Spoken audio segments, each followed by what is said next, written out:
औज़ु बिल्लाहि मिनश शैतानिर रजीम बिस्मिल्लाहिर रहमानिर रहीम। अस्सलामु अलैकुम वरहमतुल्लाहि वबरकातुहू। Dear students, I hope you are fine and enjoying the good health. तो चलें शुरू करते हैं। आज हमारा लेक्चर नंबर 56 और जब आपको नेक्स्ट क्लास का लिंक आ गया तो मुझे बता दीजिएगा। वैसे आधा घंटा होता है कोशिश मेरी कि क्लास जो है वो पढ़ा दूँ, ठीक है। तो बहरहाल आप मुझे इन्फॉर्म जो है वो कर दीजिएगा। तो चलें शुरू करते हैं। आज हमारा लेक्चर नंबर 56।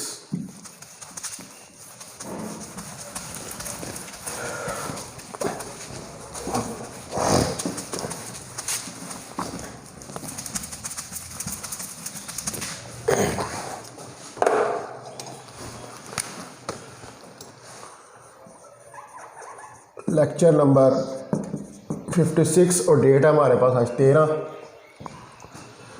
वेव्स।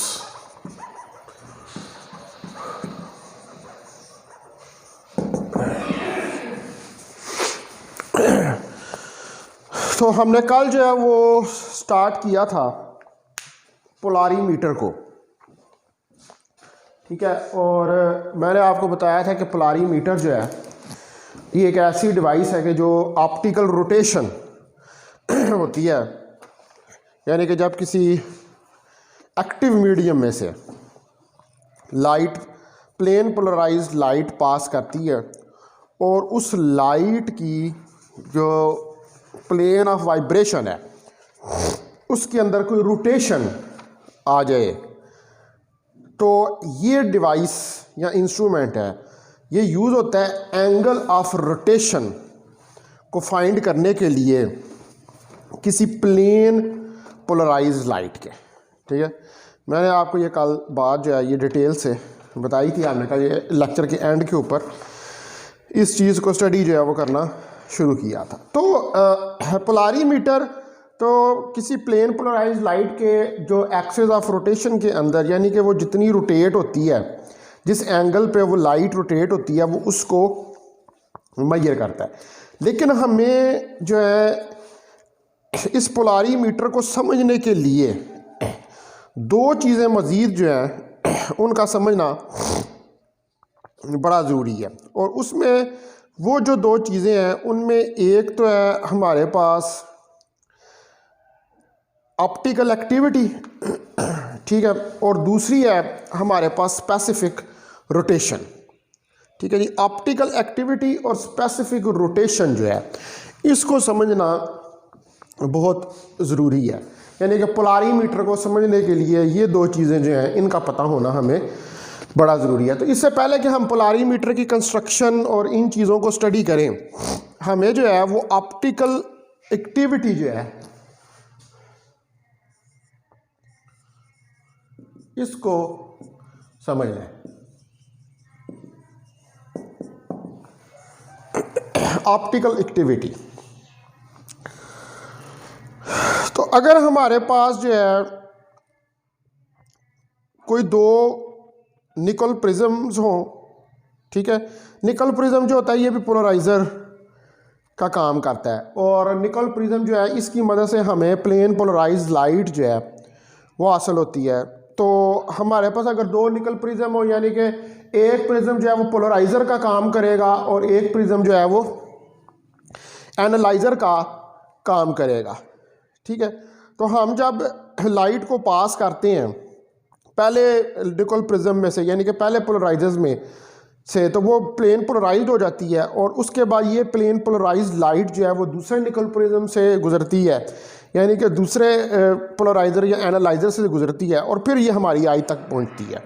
तो इसका मतलब है कि ये जो लाइट हमारी आई तक आ रही है इसके एक्सिस जो हैं वो एक्सिस ऑफ जो एनालाइज़र है उसके परपेंडिकुलर है, ठीक है।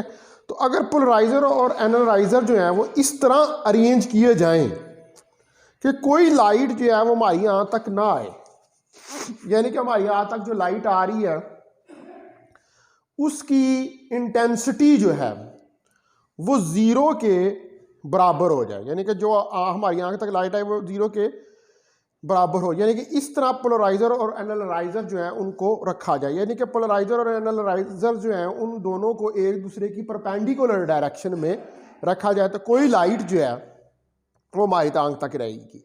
अब ये जो हमारे पास यहाँ पर एक ट्यूब है जिसके अंदर के हमने एक्टिव मीडियम जो है उसको रखना है, ठीक है।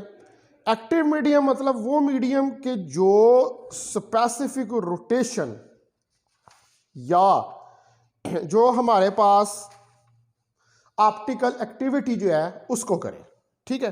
तो ये सेटअप होता है हमारे पास पोलारीमीटर का, जिसकी वजह से हम ऑप्टिकल एक्टिविटी को फाइंड करते हैं। लेकिन ये जो सेटअप है जिसकी वजह से हम ऑप्टिकल एक्टिविटी जो है इसको फाइंड करते हैं, इसके लिए पहले हमें ज़रा ये समझना है कि what is optical activity. Optical activity है क्या? तो प्लेन पोलराइज लाइट जो है, सपोज करें, मैं ऑप्टिकल एक्टिविटी आपको बताता हूं कि सपोज करें कि हमारे पास ये एक एक्सिस है, ठीक है, और यहां पर एक मटेरियल है जिसकी कंसंट्रेशन C है, और ये क्या है, ये कोई ट्रांसपेरेंट मटेरियल है और इसकी लेंथ L है। यहां पे ये हमारे पास एक प्लेन पोलराइज्ड लाइट है, ये हमारे पास एक प्लेन पोलराइज्ड लाइट है, और ये प्लेन पोलराइज्ड लाइट इस ट्रांसपेरेंट मटेरियल में से गुजरेगी, और इस ट्रांसपेरेंट मटेरियल में से गुजरने के बाद ये कुछ अपने एक्सिस के ऊपर रोटेट करेगी, ठीक है। ये एक्सिस के ऊपर देखिए, अगर ये इस तरह आ रही थी तो ये ऐसे, ठीक है, ऐसे करके रोटेट, थोड़ा किसी एंगल के ऊपर इसकी प्लेन जो है वो रोटेट कर देगी। तो जब किसी मटेरियल के अंदर से प्लेन पोलराइज लाइट गुजरे और गुजरने के बाद उसके एक्सिस ऑफ रोटेशन जो है उसके अंदर चेंज आए, यानी कि वो लाइट जो प्लेन पोलराइज लाइट है वो थोड़े से एंगल पे रोटेट कर जाए, यानी कि वहां पर एक एंगुलर डिस्प्लेसमेंट क्रिएट हो जाए, तो ये फिनोमेना जो होता है इसको हम कहते हैं ऑप्टिकल एक्टिविटी। और ये जो मटेरियल इसके अंदर यूज हो रहा होता है इसको हम कहते हैं ऑप्टिकल एक्टिव मीडियम। तो तमाम मीडियम जो होते हैं वो ऑप्टिकल एक्टिव नहीं होते, ठीक। जैसे वाटर है, वाटर भी ट्रांसपेरेंट मीडियम है, लेकिन वाटर जो है वो ट्रांसपेरेंट है लेकिन ऑप्टिकल एक्टिव नहीं है। तो तमाम मटीरियल्स जो होते हैं उनके अंदर ये प्रॉपर्टी नहीं होती कि जो प्लेन पोलराइज्ड आ रही है उसको किसी एंगल पर रोटेट कर दें, ठीक है, उसकी प्लेन वाइब्रेशन जो है उसको किसी एंगल पर रोटेट कर दें। ये तमाम मटेरियल्स के अंदर ये प्रॉपर्टी मौजूद नहीं होती है, ठीक है। कुछ मटेरियल्स हैं उनके अंदर ये प्रॉपर्टी होती है, वो मैं आपको भी बताऊंगा कि वो कौन कौन से मटेरियल्स होते हैं। लेकिन पहले हम इसको जो है वो डिफाइन कर देते हैं कि ऑप्टिकल एक्टिविटी क्या होती है। कि व्हेन प्लेन, अच्छा ये जो लेक्चर मैं दे रहा हूँ ये सारे आपने नोट करने हैं, ये वाले ये सारी बुक में चीजें आपको नहीं मिलेंगी है। When plane polarised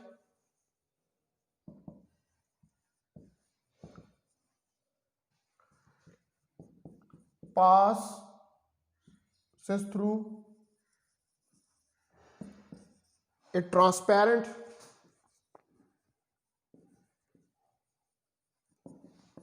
medium and its plane of polarization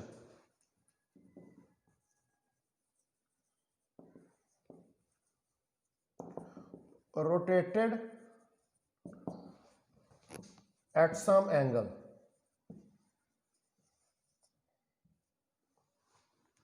after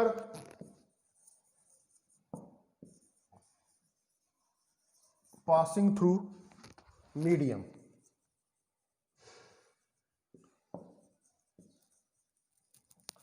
is known as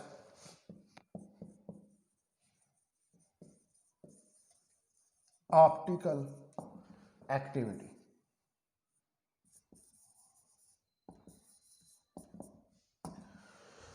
तो इसको हम ऑप्टिकल एक्टिविटी का नाम देते हैं कि ये, यानी कि जब प्लेन पोलराइज्ड लाइट किसी ट्रांसपीरेंट मीडियम में से पास करे और इसकी प्लेन ऑफ पोलराइजेशन जो है वो किसी एंगल के ऊपर रोटेट हो जाए after passing through this medium, तो ये फिनोमेना जो है इसको हम क्या कहते हैं, इसे हम ऑप्टिकल एक्टिविटी का नाम देते हैं। तो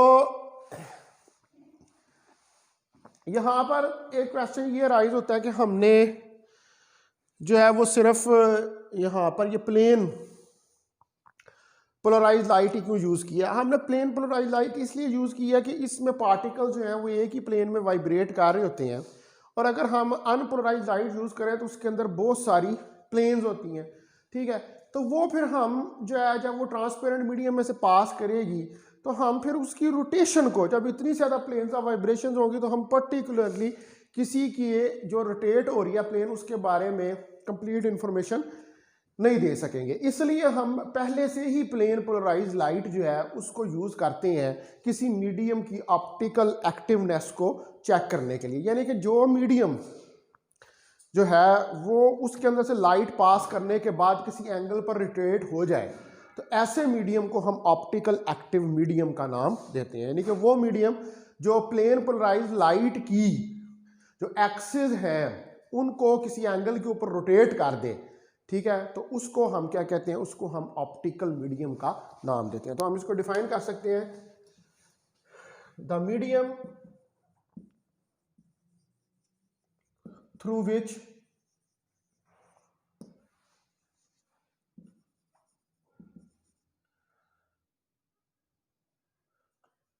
the light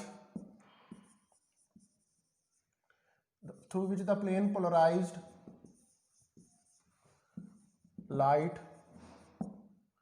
got rotated at some angle is known as optical active medium।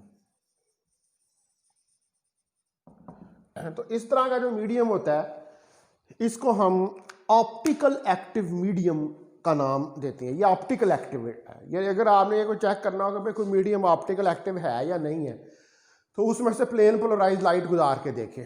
अगर तो प्लेन पोलराइज लाइट उसमें से गुजरने के बाद किसी एंगल पे रोटेट हो जाए फिर तो वो ऑप्टिकल एक्टिव है, लेकिन अगर प्लेन पोलराइज लाइट इस मटेरियल में से गुजरने के बाद किसी एंगल के ऊपर रोटेट ना हो तो फिर ये ऑप्टिकल एक्टिव मीडियम नहीं है। तो वो mediums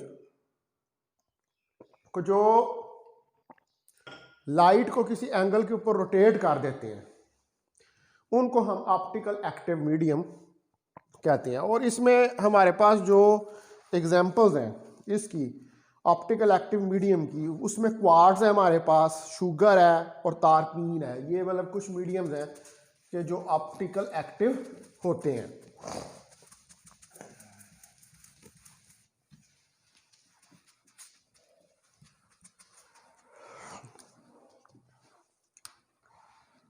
Examples of optical active medium। तो इसमें हमारे पास एग्जाम्पल में जो है हमारे पास कौन कौन से हैं, इसमें नंबर 1 पे हमारे पास क्वार्ट्ज। क्वार्ट्ज जो है ये दो तरह के ऑप्टिकल मीडियम होते हैं, लेफ्ट और राइट। यानी कि ये दो तरह से जो प्लेन ऑफ पोलराइजेशन होती है पोलराइज लाइट की उसको रोटेट कर, या राइट साइड पे या लेफ्ट पे, तो उसको हम कह देते हैं एंटी क्लॉकवाइज रोटेशन या क्लॉकवाइज रोटेशन, ठीक है। इसके अलावा इसमें हमारे पास है शुगर, उसके बाद हमारे पास तारपीन। ये सारे कौन से मटेरियल्स हैं, ये हमारे पास जो है ऑप्टिकल एक्टिव मीडियम है। अब वाटर भी जो है, water is also a transparent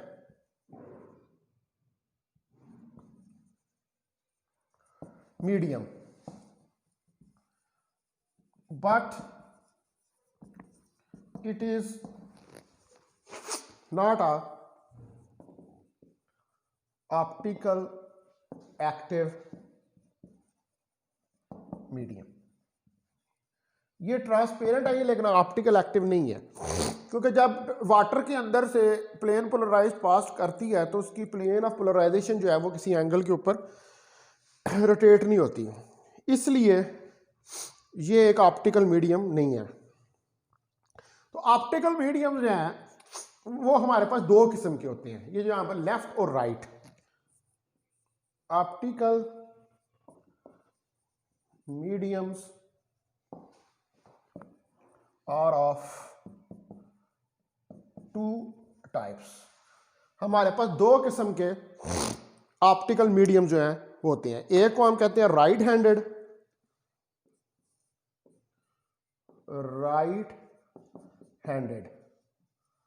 ठीक है, एक को कहते हैं हम राइट हैंडेड ऑप्टिकल मीडियम, इसको कहते हैं डेक्स्ट्रो, ठीक है जी।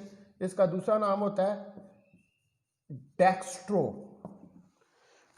रोटेटरी।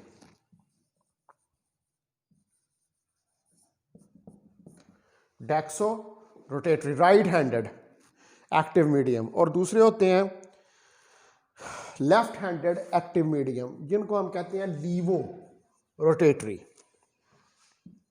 लेफ्ट हैंडेड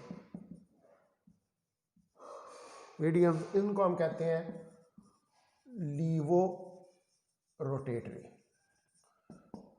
तो ये हमारे पास रोटेशन जो है इनकी वजह से दो किस्म की होती है, क्लॉकवाइज और anti clockwise. We have two types of rotations which are clockwise and the anti-clockwise,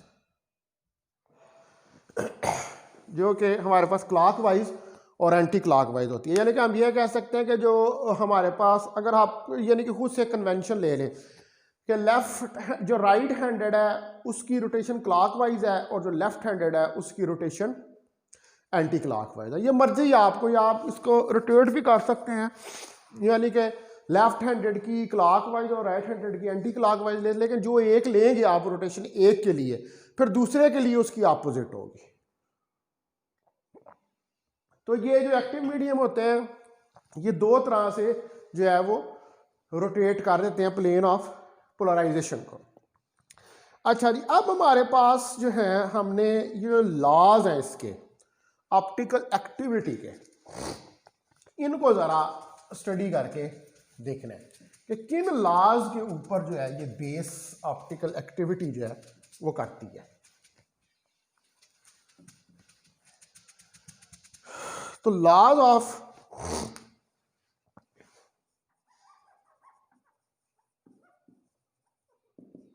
optical activity, तो लॉज ऑफ ऑप्टिकल एक्टिविटी में मैं दोबारा वही फिगर बनाता हूं जो मैंने पहले बनाई थी। ये देखें, ये हमारे पास एक मटेरियल है जिसकी कंसंट्रेशन C है और L इसकी लेंथ है। ये यहाँ पे प्लेन पोलराइज्ड लाइट आ रही है, ठीक है, इधर से गुजरती है और ये प्लेन पोलराइज्ड लाइट किसी एंगल के ऊपर रोटेट कर देती है। ये हमने इसके अंदर जो है, आप सपोज करें कि कोई शुगर का सॉल्यूशन जो है वो लिया हुआ है, तो L जो है ये हमारे पास क्या है, ये लेंथ ऑफ मीडियम है, ठीक है जी, और C क्या है, C हमारे पास कंसंट्रेशन ऑफ मीडियम है। ये हमारे पास रोटेटेड प्लेन पोलराइज्ड लाइट है, ठीक है, और ये हमारे पास जो है ये हमारे पास प्लेन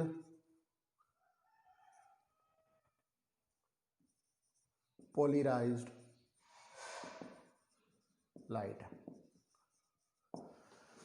ठीक है जी, और ये हमारे पास जो है यहाँ पर ये कोई एक्टिव मीडियम है जो कि शुगर भी हो सकता है, तारपीन भी हो सकता है, क्वार्ट्ज भी हो सकता है। एल जो है वो लेंथ ऑफ द मीडियम है और सी जो है वो कंसंट्रेशन ऑफ द मीडियम है। कहना कितना मीडियम हमारे पास मौजूद है उसकी कितनी हमारे पास जो है वो कंसंट्रेशन है। अब जो हमारे पास यहाँ पर लॉ है इसका ऑप्टिकल एक्टिविटी का, वो ये कहता है कि जो एंगल थीटा है, यानी कि ये जो प्लेन ऑफ पोलराइजेशन रोटेट हुई है, ठीक है, जिस एंगल पे ये रोटेट हुई है वो एंगल थीटा डायरेक्टली प्रोपोर्शनल है एल के, ठीक है, डायरेक्टली प्रोपोर्शनल है लेंथ ऑफ मीडियम के, और उसके साथ साथ ये थीटा डायरेक्टली प्रोपोर्शनल है कंसंट्रेशन के, ठीक है। जो एंगल ऑफ रोटेशन है प्लेन का वो इन दो चीजों के ऊपर डिपेंड कर रहा है। पहली बात लेंथ ऑफ द मीडियम और दूसरी बात जो है वो कंसंट्रेशन ऑफ द मीडियम जो है उसके ऊपर डिपेंड कर रहा है। इन दो चीजों के ऊपर जो है ये डिपेंड जो है ये हमारे पास कर रहा है, ठीक है, लेंथ ऑफ मीडियम और कंसंट्रेशन ऑफ द मीडियम के ऊपर। इसके अलावा एक ये तीसरी चीज के ऊपर भी डिपेंड जो है वो करता है, और वो ये थर्ड किस चीज पे डिपेंड करता है, ये थर्ड डिपेंड करता है theta is directly proportional to 1/लैम्डा स्क्वायर। ये वेव लेंथ के ऊपर भी डिपेंड करता है। एक्चुअली जो हमारे पास वाइट लाइट होती है, वाइट लाइट के डिफरेंट कलर्स होते हैं और हर कलर के साथ एक वेव लेंथ जो है वो एसोसिएटेड होती है, ठीक है। इसलिए ये एंगल जो है ये हर वेव लेंथ के कारस्पॉन्डिंग ये डिफरेंट होता है, ठीक है। इसलिए हम ये रिलेशन जो है कि हमें ये बताता है कि जो वाइट लाइट है वो जब ऑप्टिकल एक्टिव मीडियम में से पास करती है तो उसमें रोटेटरी डिस्पर्शन, ठीक है, ये रिलेशन हमें क्या बता रहा है, ये रिलेशन हमें बताता है रोटेटरी डिस्पर्शन, कि लाइट के अंदर रोटेशन की वजह से डिस्पर्शन जो है वो प्रोड्यूस हो जाता है, रोटेटरी डिस्पर्शन,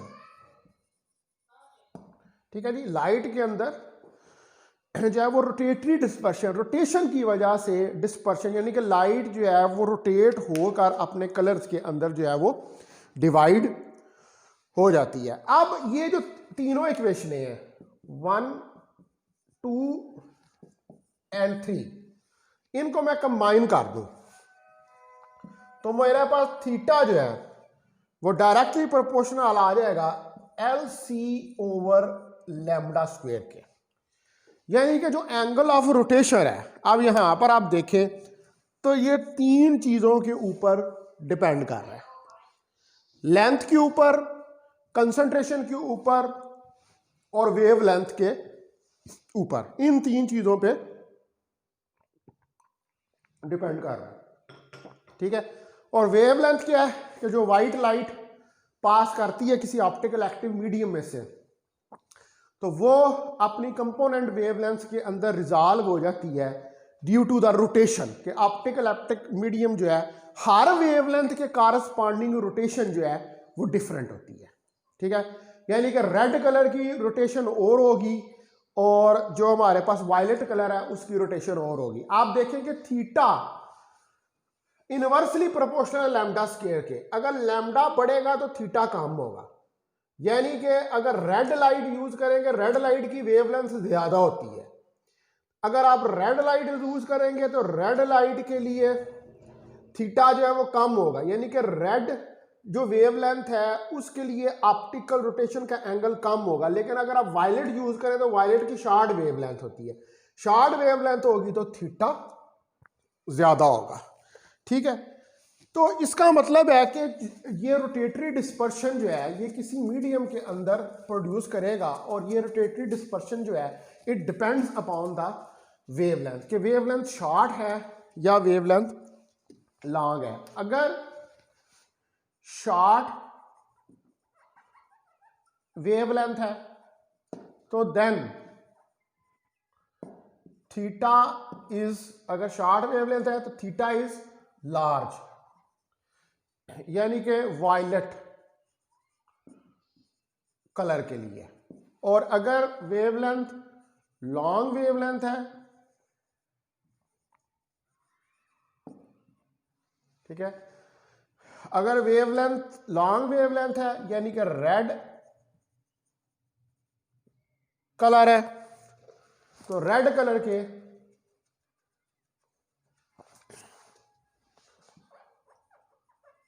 केस के अंदर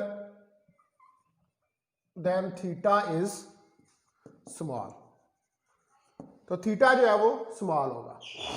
अब ये जो हमारे पास रिलेशन है थीटा, अगर मैं यहां से प्रोपोर्शनैलिटी का साइन खत्म कर दूं तो theta is equal to S L C over lambda square के बराबर आ जाएगा। और एक्स एस क्या है, एस हमारे पास कोएफिशिएंट ऑफ ऑप्टिकल एक्टिविटी है। एस क्या है, ये कोएफिशिएंट ऑफ ऑप्टिकल एक्टिविटी, ठीक है। ये कोएफिशिएंट है ऑप्टिकल एक्टिविटी का, और ये जो कोएफिशिएंट है ऑप्टिकल एक्टिविटी का, ये डिपेंड करता है ऑन द मीडियम, यानी कि किस तरह का मीडियम आप यूज कर रहे हैं, वो जो एक्टिव मीडियम है उसकी क्या नेचर है। और दूसरी बात यह है कि ये जो ऑप्टिकल एक्टिविटी है ना, this is the intrinsic property of a medium. ये किसी मीडियम की इंट्रिंसिक या इंटरनल प्रॉपर्टी है, उसकी अंदरूनी प्रॉपर्टी है ये, कि कोई मटेरियल जो है वो एक्टिव है या नहीं है। क्योंकि सारे मटेरियल्स जो हैं वो तो प्लेन पोलराइज लाइट की प्लेन को रोटेट नहीं करते, ठीक है। ये जो कुछ मटेरियल्स की हमने मिसाल लिया, जैसे शुगर है, तारपीन है, या हमारे पास क्वार्ट्ज है, ये ऐसे मटेरियल हैं कि जो ऑप्टिकली एक्टिव हैं। तो ये ऑप्टिकल एक्टिवनेस होना या किसी मीडियम का ऑप्टिकल एक्टिव होना जो है, ये उसकी इंटरनल या इंट्रिंसिक प्रॉपर्टी है, ठीक है। और ऑप्टिकल एक्टिविटी जो है वो किस पे डिपेंड करती है, ऑप्टिकल एक्टिविटी जो है डिपेंड करती है on the medium.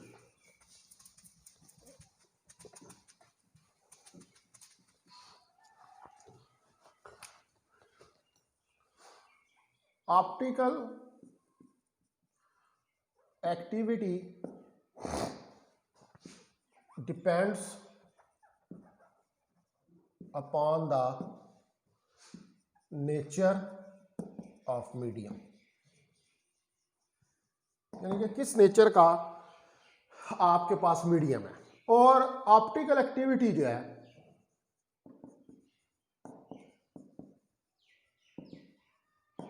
Is a intrinsic और internal property of the material. तो ये कोई इंट्रिंसिक या इंटरनल प्रॉपर्टी जो है वो है मटेरियल की। तो बेसिकली अगर हम इसको समराइज करें तो ऑप्टिकल एक्टिविटी वो फिनोमेना है कि जिसके अंदर जब लाइट किसी मटेरियल में से पास करती है, प्लेन पोलराइज लाइट जब किसी मटेरियल में से पास करती है, तो उस पोलराइज लाइट के अंदर एंगुलर डिस्प्लेसमेंट पैदा हो जाता है। एंगुलर डिस्प्लेसमेंट का मतलब यह है कि वो प्लेन पोलराइज लाइट जो है उसकी प्लेन किसी एंगल के ऊपर रोटेट कर जाती है। और वो मीडियम्स कि जो हमारे पास ऐसे मीडियम्स हैं कि जिनमें से लाइट गुजरने के बाद किसी एंगल के ऊपर रोटेट कर जाए, ठीक है, तो उसको हम क्या कहते हैं, उसको हम ऑप्टिकल एक्टिव मीडियम का नाम देते हैं। और उसकी मैंने ऑप्टिकल एक्टिव मीडियम की आपको एग्जांपल जो है वो बताएंगे, जिनमें हमारे पास क्वार्ट्ज है, तारपीन है, ठीक है, और शुगर है। लेकिन वाटर जो है वो मैंने आपको बताया कि वो एक ट्रांसपेरेंट मीडियम है, लेकिन ये मीडियम ट्रांसपेरेंट होना चाहिए, लेकिन सारे ट्रांसपेरेंट मीडियम जो है वो ऑप्टिकली एक्टिव नहीं होते, ठीक है जी। तो अब ये जो है मैंने आपको ऑप्टिकल एक्टिविटी का एक फ्लेवर जो है वो दिया है। उसके बाद हम पढ़ेंगे फिर स्पेसिफिक रोटेशन, ठीक है, और देन फिर हम उसके बाद जो है वो पोलरीमीटर जो हमने शुरू किया है।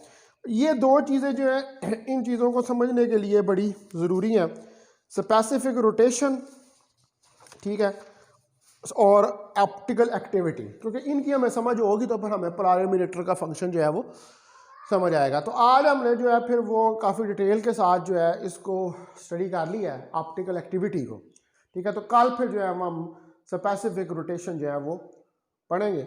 तो मैं जो है इधर अब लेक्चर को एंड करता हूँ, ठीक है। शुक्रिया आप